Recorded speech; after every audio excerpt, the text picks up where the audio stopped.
The story of the comic book begins with this guy, Maxwell Gaines, born Max Ginsberg in New York City in 1894.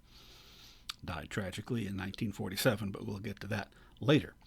So you'll notice he has two names. Max Gaines, alias Max Ginsberg, was the son of Jewish immigrants from Eastern Europe who came over to the U.S. and landed in Ellis Island in the late 1800s. There's going to be a pattern that we're going to notice in a lot of the people who were involved in the comic book business in the 1930s and 1940s, and even the 50s and 60s. And in order to sort of provide context for that pattern, before we talk about what Max Gaines did, we're going to have to talk a little bit about his family background, and that's going to require us to take a broader look at immigration in New York City. Now, I mentioned Ellis Island. You're all familiar with that. The fact that late 19th, early 20th century, most immigrants passed through that checkpoint in New York to come into the United States. Now, there had been a huge ongoing sort of wave of immigration from about 1880. Actually, got started in the 1870s, but started hitting its stride in the 1880s, all the way up to the 1920s. And even at the time, as early as around 1890, this wave of immigrants was being referred to by people at the time, newspapers and so forth, as the new immigrants. Now, that is not a reference to the fact that they just got here, because any immigrants would be new immigrants when they first got here, right? So this is a contrast between the new immigrants and the old immigrants. That is, this second big wave of immigration to the United States and the first big wave of immigration, which had taken place mostly in the 1840s, 1850s. It kind of got started in the 1830s, took off by the 40s. So two waves of immigration. The first wave coincided with the market revolution that we talked about before, or the Industrial Revolution, which in the United States is sometimes referred to as the First Industrial Revolution. Right? There were a lot of advances made, like the invention of the steam engine, the invention of steam-powered ships, the invention of trains, the invention of the telegraph. Big wave of things that coincided with the growth of factories and the growth of expanded urbanization and mechanization that we talked about before, right? All these young people coming from the farm and moving to the cities. That was in the first Industrial Revolution. In the U.S., that first Industrial Revolution kind of came to a halt in the mid-1850s while everybody in the country argued about slavery and whether it was right and whether it was wrong and whether it should be removed, and then whether states should secede to keep slavery, and then whether they should all kill each other, which they did for a few years, right? So that kind of put a halt on the technical innovation, except the part about killing people and figuring out medical stuff, because it was war, after all. Well, when the Civil War was over, the Industrial Revolution sort of picked back up in the U.S., and in the 1870s and 80s and into the 90s, there was another wave of new inventions: the telephone, the light bulb, the automobile. In the 1900s, the airplane, and so forth. And again, a big expansion of the growth of factories and urbanization. So big cities got even bigger than big cities had gotten when big cities got kind of bigger in the first Industrial Revolution. Well, there's another difference between the waves of immigrants other than when they showed up. The other difference is who they were. You see, the first wave of immigrants, the old immigrants, tended to be mostly from Western and Northern Europe. That is, a lot of people are from the British Isles, all of whom were pretty easily accepted, other than the Irish, not counting the ones from Northern Ireland where they were Protestants.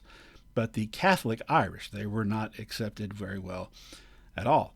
People from England, Wales, Scots Irish, people from Northern Ireland, and people from Scotland, all a little bit more accepted, though maybe the Scottish not as much so, but not nearly as bad as the Irish, right? And then you had Western Europe, places like France and Germany, and Germany is like the easternmost part of Western Europe before it becomes Central Europe. And then also the Scandinavian or the Nordic countries, particularly the Scandinavian countries, Denmark, Norway, and Sweden. So that's where most of the immigrants were coming from in the 1840s. And like I said, all of them except the Catholic Irish managed to, get accepted into society, but there were some difficulties. There was a wave of anti-immigrant sentiment, as you probably know, in the 1840s and early 1850s, led to the creation of an entire political party, the American Party, or the Know-Nothing Party, that was completely devoted to hating immigrants, any immigrants, even people from England, which is where the original colonists had mostly come from, right? Well, that was the old way. The new immigrants tended to come from different parts of Europe. Now, there were also a lot of immigrants from China and some from other parts of Asia, and there was a lot of prejudice against them, and that prejudice culminated in Chinese immigration being banned completely in 1882. And you might think that seems unfair to single out people just for being Chinese, and a lot of people would have agreed with you back then, so around the turn of the century they expanded that to all Asians being excluded from being able to immigrate or get citizenship. But those immigrants who were still being allowed in, and again, it was only the Chinese were the first people to be specifically by nationality excluded. Those others who were being allowed in, there were still people coming from Germany and Ireland and even England and France and so forth. But a lot of them were coming from Central and Eastern Europe, Slavic people, many of whom, not all, but a large number of whom were Jewish, fleeing persecution in the Russian and the Austro-Hungarian Empire, and also people from Southern Europe, particularly people from Italy, and also a number of people from Greece. Now,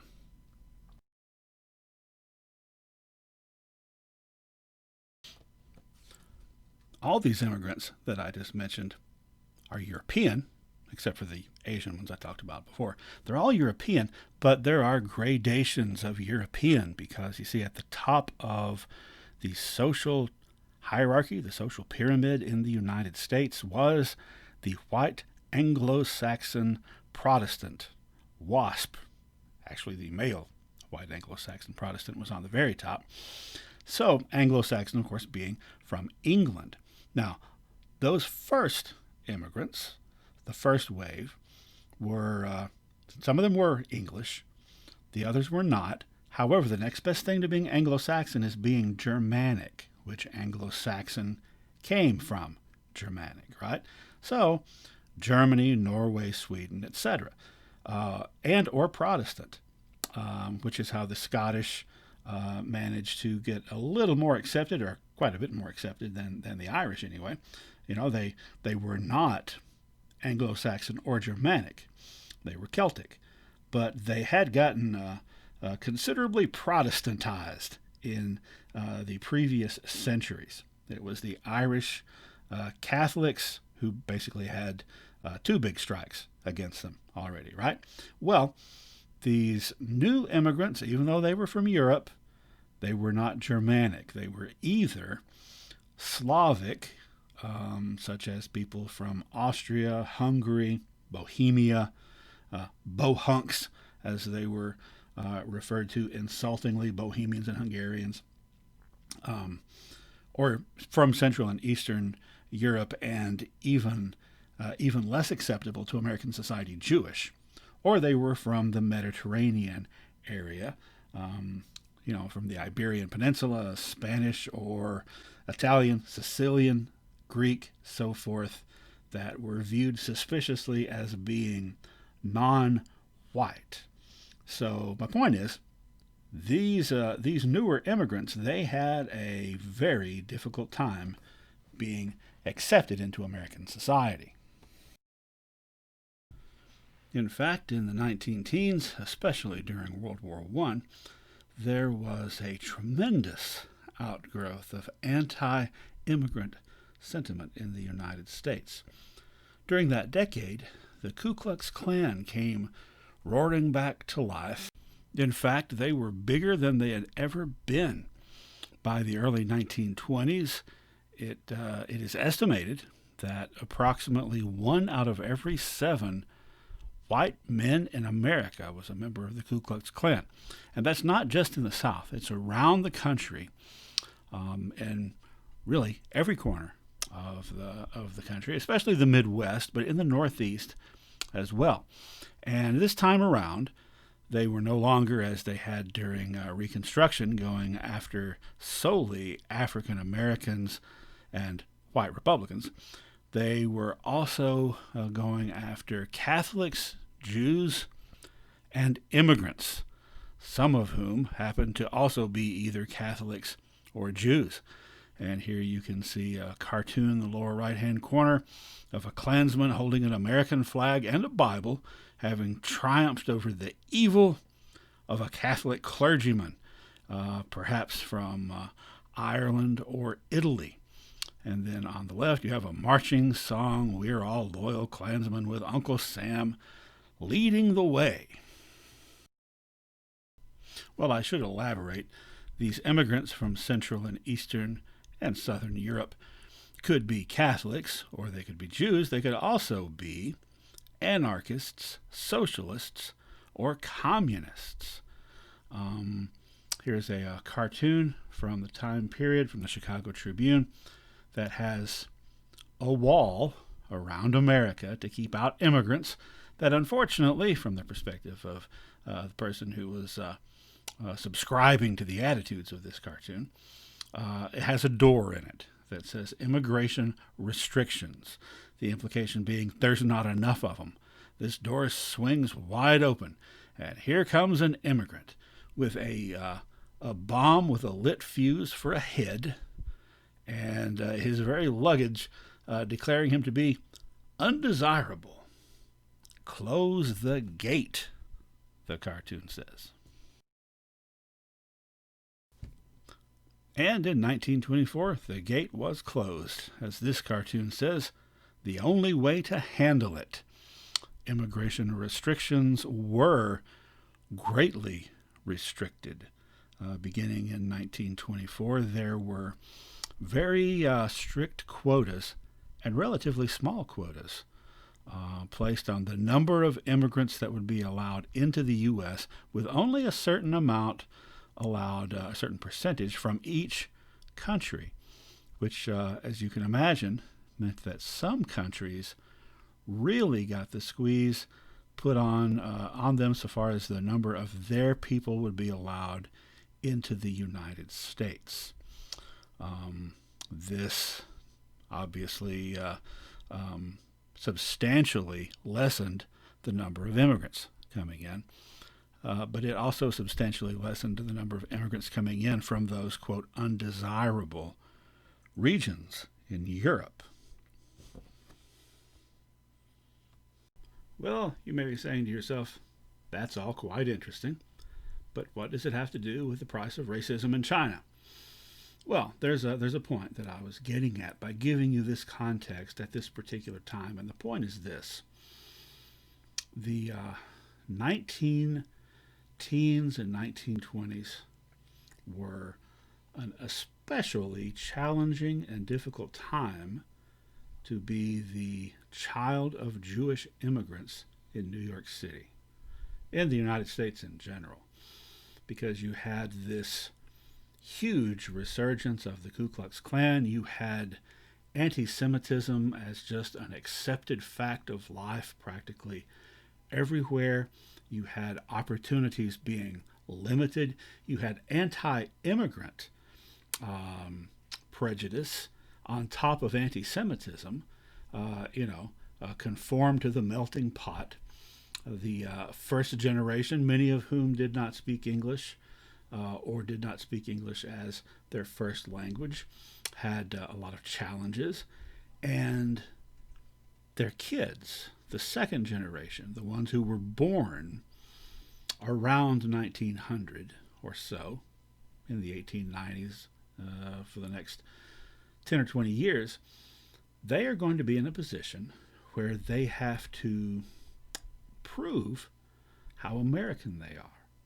And some, like Maxwell Gaines, would do so by changing their name. Quite a few of them would change their name to sound less Jewish so that they would be able to make a living.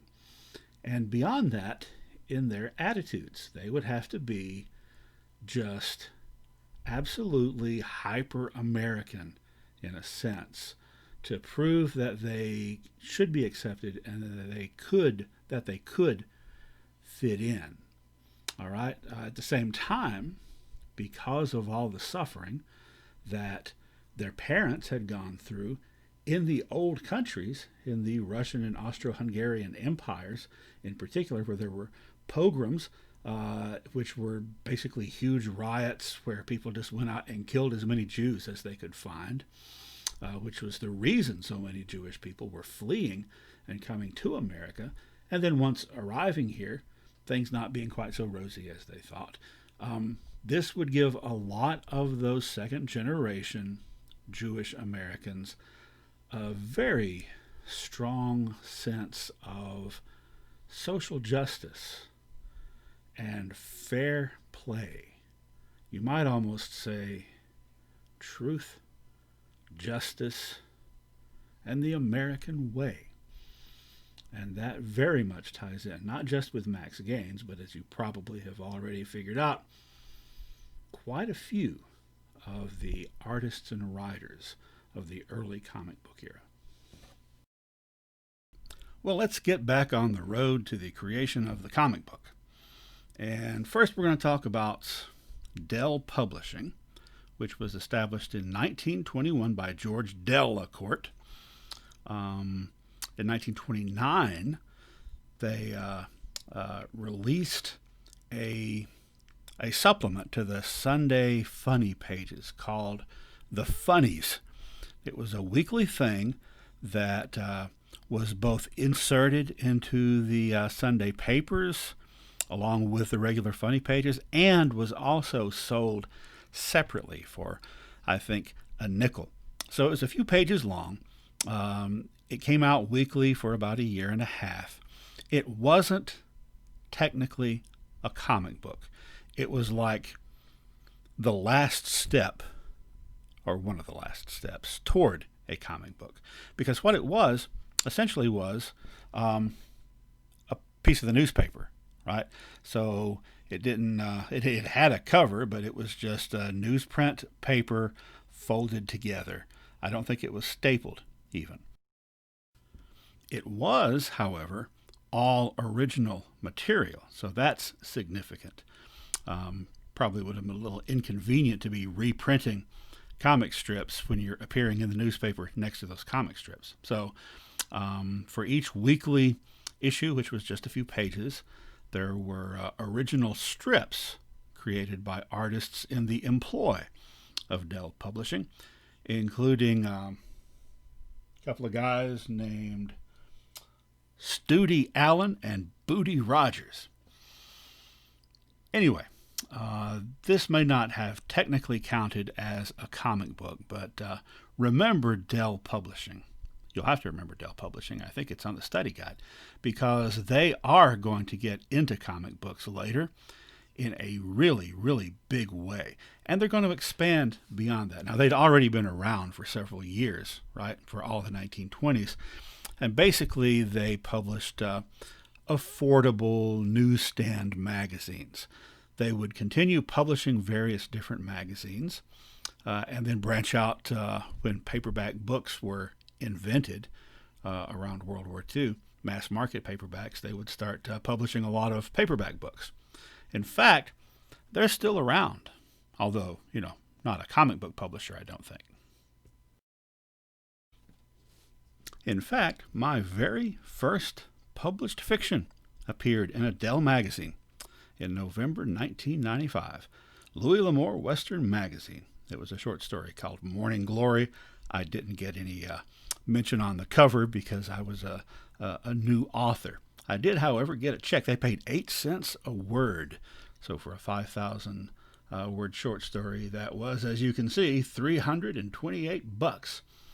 And that, by the way, is a photocopy of the check. It's not the original check. I cashed that sucker.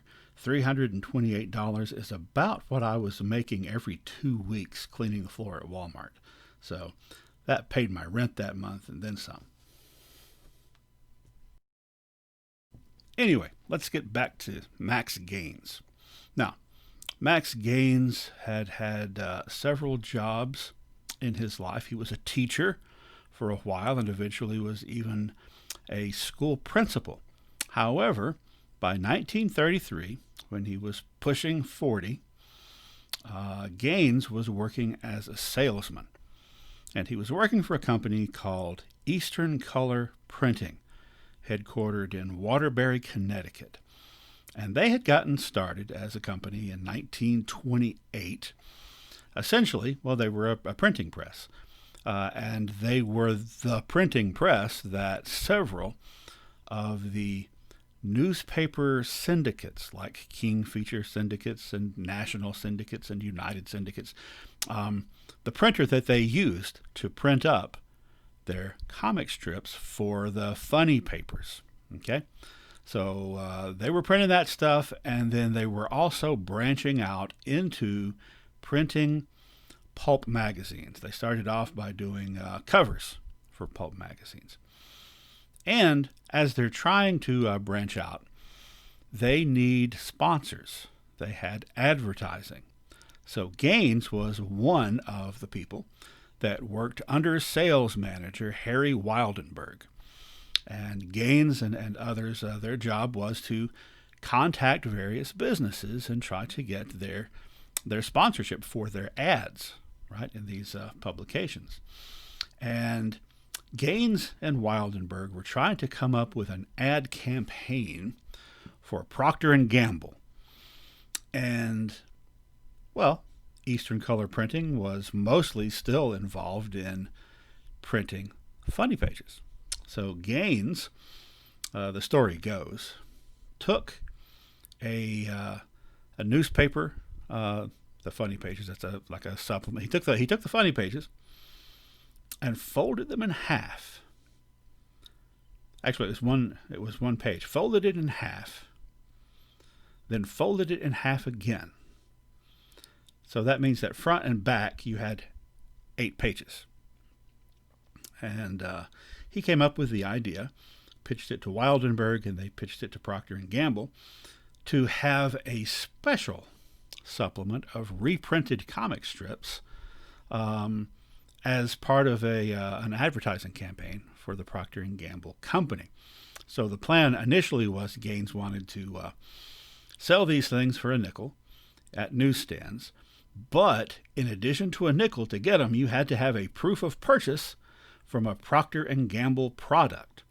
They didn't go for that. They didn't want to be associated, I guess, with stuff on a newsstand. So they went ahead and did it anyway, Eastern Color, and knocked off the whole part about selling it at newsstands for a nickel. Instead, it was advertised that if you mail in a proof of purchase from Procter & Gamble, you will be mailed back this 8-page book of little booklet, 8-page thing for, that was full of reprinted comic strips.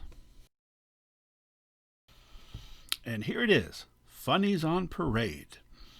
8 pages long, which is about half the length of that Funnies thing from a few years earlier by Dell magazines. Difference is, Funnies on Parade was stapled. It wasn't loose newspaper. So some people regard it, therefore, as the first comic book, but some people argue against that because, yes, it was 8 pages stapled together, but it was not on newsstands. It wasn't sold at all.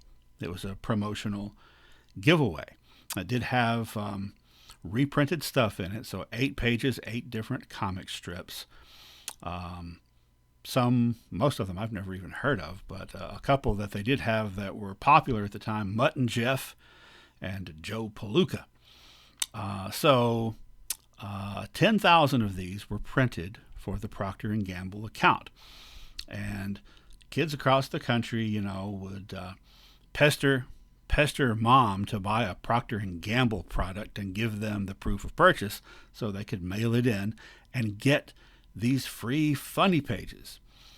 So that was in the spring, and it worked fairly well. So they did similar things with several other clients, including Canada Dry ginger ale. So altogether, there were a couple of 100,000 copies of this thing printed. But like I said, it was not sold. It was essentially given away. Now remember, Gaines had originally wanted to sell that thing. He wanted to have it on newsstands and require proof of purchase, but that didn't really work out. I guess it's maybe a little bit of a complicated endeavor. So he took his idea to Dell Publishing, to George Delacourt, and collaborated with them to come up with something similar that was intended to be sold on the newsstand. What they came up with was Famous Funnies, a carnival of comics. It was a one-shot thing that had several pages of reprinted comic strips, and it was stapled together, and it had a cover and all that. So a lot of people consider that to be the first comic book, right? Not the previous one. And some people argue with that because it wasn't serialized. It wasn't regularly published. It was a one-shot. So some people argue for yet another first comic book that let's just talk about it right now.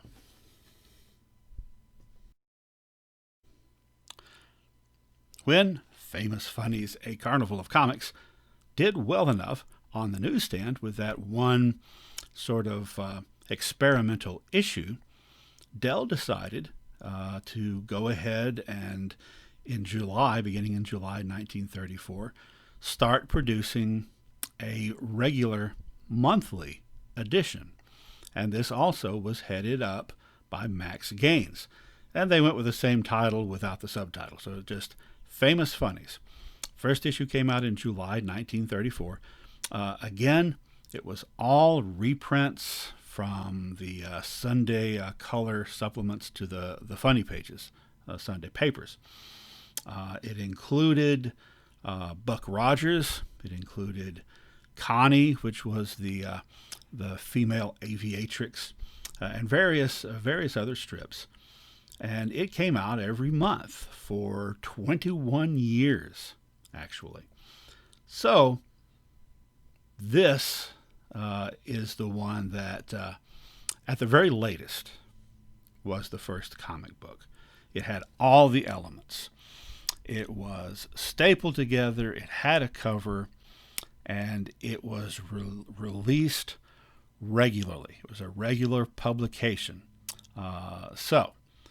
Here you have several contenders, and this is the most recent of possible contenders for first comic book.